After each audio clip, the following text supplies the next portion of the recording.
नमस्कार दोस्तों, आज हमारे साथ एक ऐसे स्टूडेंट हैं जिन्होंने कड़ी मेहनत और लगातार प्रयास के दम पर आरआरबी एएलपी परीक्षा में सफलता हासिल की है। खास बात यह है कि यह तैयारी इन्होंने एसएससी सीजीएल की तैयारी के साथ सफलता हासिल की है। आज हम इनसे जानेंगे इनकी तैयारी की रणनीति क्या थी, किन चुनौतियों का सामना इन्होंने करना पड़ा, किस तरह इन्होंने कमज़ोर विषयों को मजबूत बनाया और मॉक टेस्ट ने इनकी तैयारी में क्या भूमिका निभाई। अगर आप भी प्रतियोगी परीक्षाओं की तैयारी कर रहे हैं तो यह बातचीत आपके लिए बहुत प्रेरणादायक और उपयोगी होने वाली है। तो चलिए शुरू करते हैं आज का इंटरव्यू। सबसे पहले तो आपको बहुत सारी बधाइयाँ, आपका चयन एएलपी के पोस्ट पे हुआ है और आप एसएससी की भी तैयारी कर रहे हैं साथ में। तो सबसे पहले मैं जानना चाहता हूँ कि जब आपको पता चला आपका सिलेक्शन हो गया है तो कैसा लगा आपको? धन्यवाद सर इंटरव्यू के लिए और आप नमस्कार। अच्छा लगा मुझे ये जानकर और खासकर घर वालों को, मम्मी पापा को बहुत खुशी हुई ये सुनकर। आप तैयारी कब से कर रहे हैं? सर 2023 में मैं स्टार्ट किया था, उससे पहले बट यहाँ से 2023 से स्टार्ट किया हूँ सर। और नॉर्मल तैयारी कब से कर रहे थे बाहर से आप? सर 2022 में। 22 यानी लगभग आपको 4 साल लग गए। हाँ सर। तो ये 4 साल के कठिन परिश्रम के बाद आपको सफलता मिली। हाँ। तो मैं जानना चाहता हूँ घर वालों का क्या रिएक्शन था आपके? घर वालों का तो बहुत क्योंकि वो लोग काफ़ी दिनों से वेट कर रहे थे। अच्छा। तो खासकर मम्मी को बहुत इस बात का खुशी और पापा को कि फाइनली सेलेक्ट हो गया, तो ये चीज़ बहुत उनके लिए बड़ी बात है। चलिए ठीक है, आज 4 साल से आप तैयारी कर रहे थे, तो सबसे पहले तो ये जानना चाहेंगे कि आप एसएससी सीजीएल की तैयारी कर रहे थे। हाँ सर। मैं तो आप इस लाइन में कब आ गए, रेलवे की लाइन में? आईटीआई किया था तो पैरेलली इसका भी वैकेंसी आया तो मैं कर लिया, बट मैं पर्टिकुलरली सीजीएल का ही तैयारी करता था। अच्छा। बट ये भी साथ में हमने किया। तो आपको क्या लगता है कि जैसे रेलवे हो गया, एसएससी हो गया और कुछ लोग बैंक का भी देते हैं, तो एक साथ इतने सारे एग्जाम्स को देना सही डिसीजन होता है? हाँ सर, अगर आपको मुझे जो लगता है कि एग्ज़ाम से ज़्यादा सब्जेक्ट और जो इस पे पकड़ ज़रूरी है। अगर सब्जेक्ट पे पकड़ हो गया तो एक साथ 2-3 एग्ज़ाम दे कर सकते हैं। खासकर रेलवे और सीजीएल में तो सीजीएल से तो मुझे लगता है कि वो है कि मोर देन 60-70% सिलेबस सेम है। रीजनिंग, मैथ और जीके जीएस तो मेरे हिसाब से सही है डिसीजन है। अच्छा ठीक है, मान लीजिए कोई एवरेज स्टूडेंट देख रहा है तो क्या उसको एग्जाम की तैयारी करनी चाहिए या सब्जेक्ट पे ज़्यादा फोकस करना चाहिए स्टार्टिंग पीरियड में अपने? स्टार्टिंग में तो सर मेरे हिसाब से सब्जेक्ट इंपॉर्टेंट है, उसे स्ट्रॉन्ग करने की ज़रूरत है। उसके बाद तो एग्ज़ाम होते रहते हैं और कई हो जाते हैं फिर।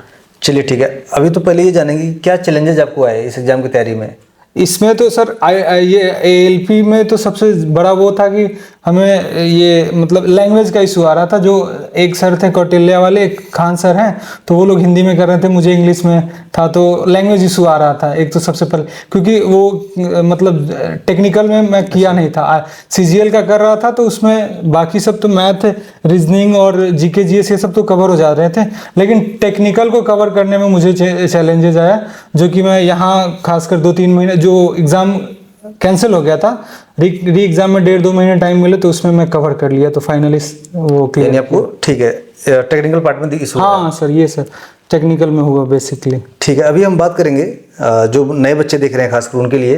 तो हम स्टार्टिंग से जानेंगे कि आपने तैयारी कैसे शुरू की। जब आपने तैयारी शुरू की थी तो कौन सा सब्जेक्ट आपका स्ट्रॉन्ग था, कौन सा वीक था, और कब कैसे आपने ये मुकाम हासिल किया?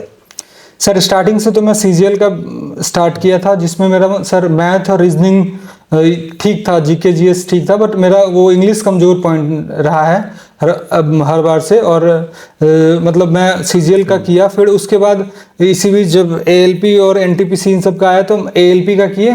तो मतलब ये एएलपी में तो सर मैथ और रीजनिंग हमको ज़्यादा कुछ नहीं करना पड़ा, कुछ साइंस के पोर्शन हमें कवर करने पड़े पर्टिकुलरली, जो कि एएलपी के लिए।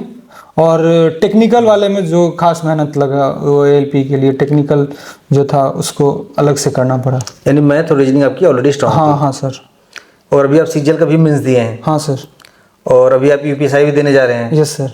चलिए बहुत अच्छी, आप मल्टीपल एग्जाम्स को लेकर चल रहे हैं। हाँ सर। लेकिन जो नए बच्चे देख रहे हैं उनको बता दें, इनकी तैयारी ये 2022 से तैयारी कर रहे हैं लगभग 4 सालों से, और इनकी तैयारी लगभग 2023 लास्ट तक आते आते अपने पीक पे थी। हाँ सर। यानी इनके सारे सब्जेक्ट पे अच्छे कमांड हो गए थे और ये यहाँ डाउट टीचर भी थे। हाँ सर। मैथ का डाउट भी लेते थे। हाँ, मैथ का डाउट किए हैं। अच्छा चलिए ये बताइए, तो बात हो गई सब्जेक्ट्स की। कोई बच्चे की अगर मैथ वीक है तो कैसे करना चाहिए? सबसे पहले कहीं से भी जो भी जहाँ जिस टीचर से सुटेबल लगे वो पहले एक बार सिलेबस कवर कर ले। उसके बाद PYQ रेलवे का हो या जो अगर CGL का देना चाह रहे हैं तो CGL का PYQ और उसके सेक्शनल से टेस्ट, खासकर ये टेक्स्ट बुक पे भी अवेलेबल है। मैथ का सेक्शनल टेस्ट काफ़ी मतलब अच्छा 400-500, तो वो करें लगातार। उससे क्या होगा कि स्पीड भी बढ़ जाएगी, कैलकुलेशन भी ठीक होगी और फिर मैथ भी इम्प्रूव होगा। अच्छा, बहुत बच्चे जो तैयारी करते हैं, जैसे अभी हमने मैथ की बात की, तो ये प्रैक्टिस वाला सब्जेक्ट है, तो आपका क्या मानना है कि ये मॉक के थ्रू ज़्यादा जाना चाहिए या फिर एक बुक उठाएं और उसको 2-3 बार पहले निपटाया जाए?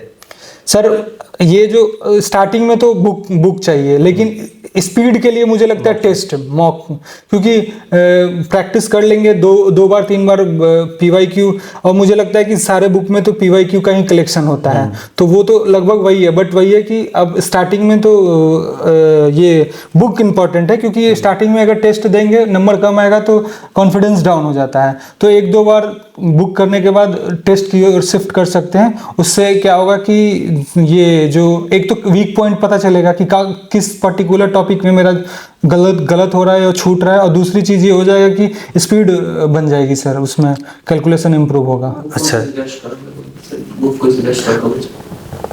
कौन सी बुक आप सजेस्ट करना चाहेंगे बच्चों को? सर वो अभी तो पिनेकल की भी है, वो उसमें काफ़ी कम कलेक्शन है, कम समय में कर सकते हैं। नहीं तो पहले मतलब किरण की भी एक अच्छी बुक होती है सर वो। अच्छा चलिए, तो बात होगी मैथ की। हाँ सर। मेन दिक्कत आती है बच्चों को GS में, रीजनिंग में तो दिक्कत आती नहीं है, वो बच्चे मॉक के थ्रू कर लेते हैं जनरली। GS को क्या रिकमेंड करेंगे बच्चों को? आप कैसे पढ़ना चाहिए, क्या तरीका होना चाहिए, और रिवीजन का क्या इंपॉर्टेंस है उसमें?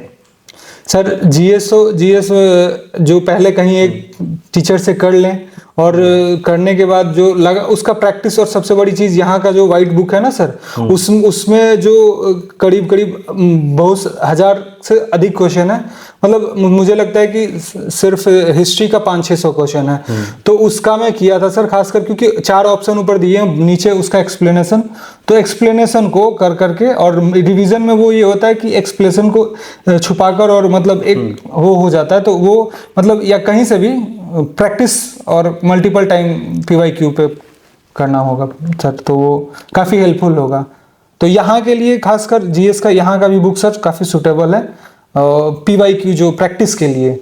अच्छा, तो दूसरा चीज़ मैं जानना चाहता हूँ आपके इस सफलता में मॉक टेस्ट का क्या इंपॉर्टेंस रहा है? क्योंकि जो बच्चे जो बाहर तैयारी कर रहे हैं, मैं देखता हूँ वो पढ़ते तो हैं, मॉक शायद कम देते हैं।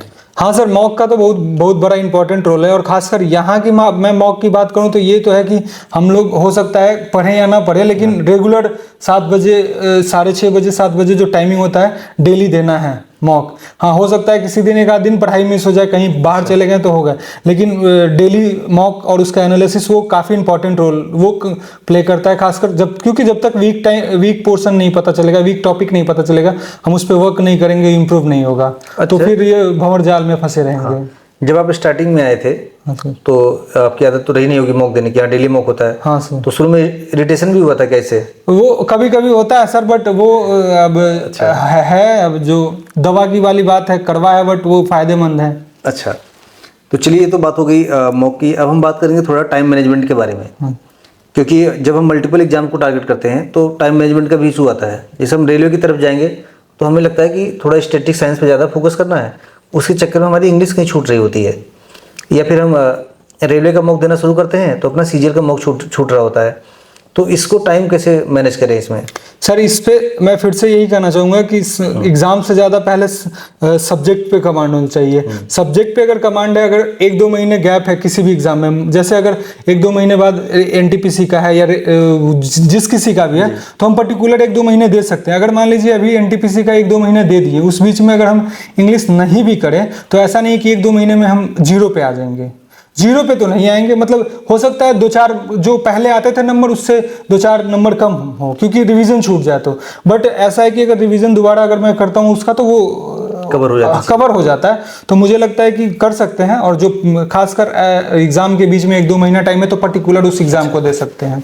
अच्छा, जो आपका तैयारी पीरियड रही है 4 साल का रहा, हाँ, इसमें कभी ऐसा भी मोमेंट आया कि जब आपको लगा कि तैयारी छोड़ देनी चाहिए? हाँ, मेरे से नहीं होगा, या फिर आपसे कम पढ़ने वाला कभी सिलेक्ट हो गया होगा, तो क्योंकि आपके सामने 2 बार सीजीएल का रिजल्ट आया, हाँ सर। और जबकि आप अनुभवी स्टूडेंट थे, फिर भी आपका नहीं हो पाया, कुछ मार्क्स से नहीं हो पाया, हाँ सर। तो उसको कैसे देखते हैं आप इस चीज़ को? डिमोटिवेशन तो होता है, बट है घर वाले, खासकर मम्मी का थोड़ा पॉजिटिव एटीट्यूड था, और भाई का भी था, तो वो तो डिमोटिवेशन होता है, खासकर रिजल्ट आता है, आसपास वाले दोस्त वगैरह उन लोगों का हो जाता है, तो होता है कि भाई हमारा भी होना चाहिए था।